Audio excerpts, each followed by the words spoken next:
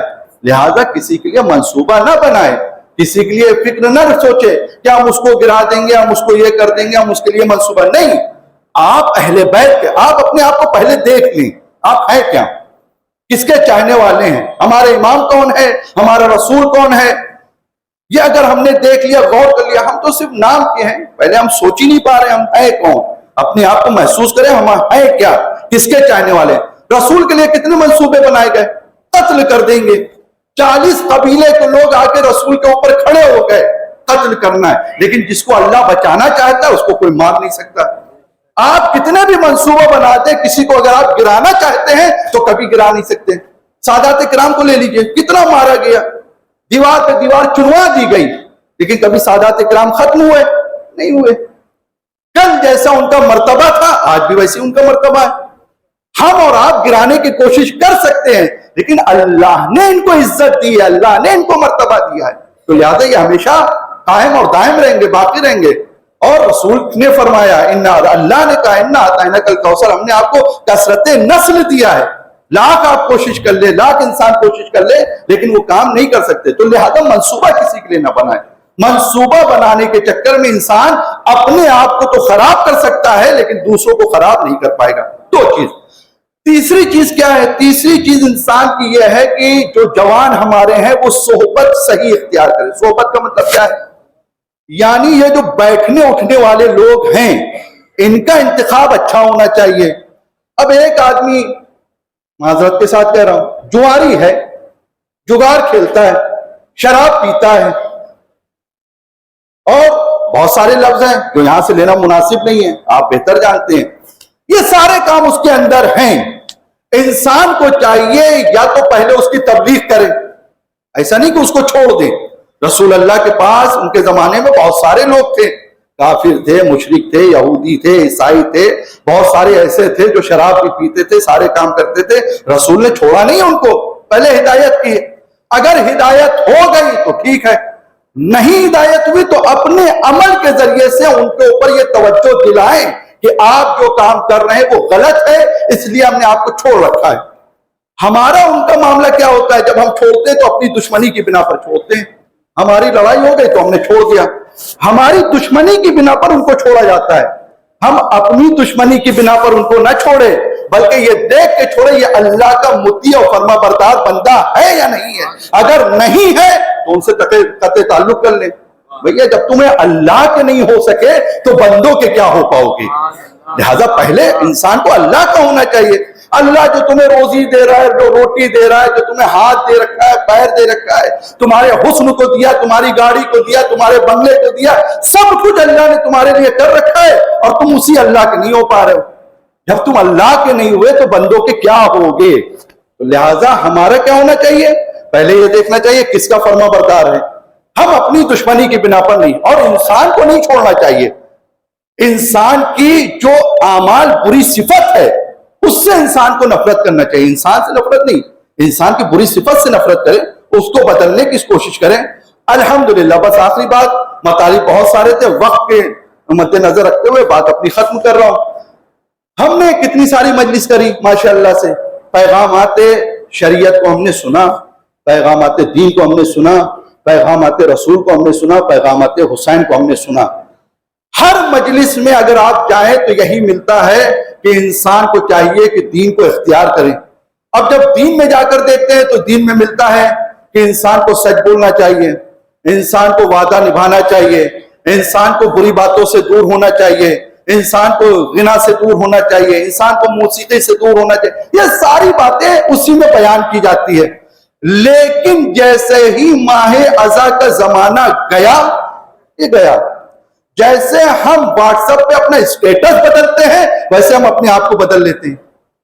ابھی 9 ربیع الاول آئے گا، واٹس ایپ پہ جیسے اسٹیٹس بدل جاتا ہے ویسے ہم اپنے آپ کو بدل لیں گے، ہمارا اسٹیٹس بدل جائے گا. ابھی تک ہم حسینی تھے، کالا لباس پہنے ہوئے تھے، یا حسین لب پر تھی، مولا کا نام تھا، مولا کے فرامین پر عمل کر رہے تھے.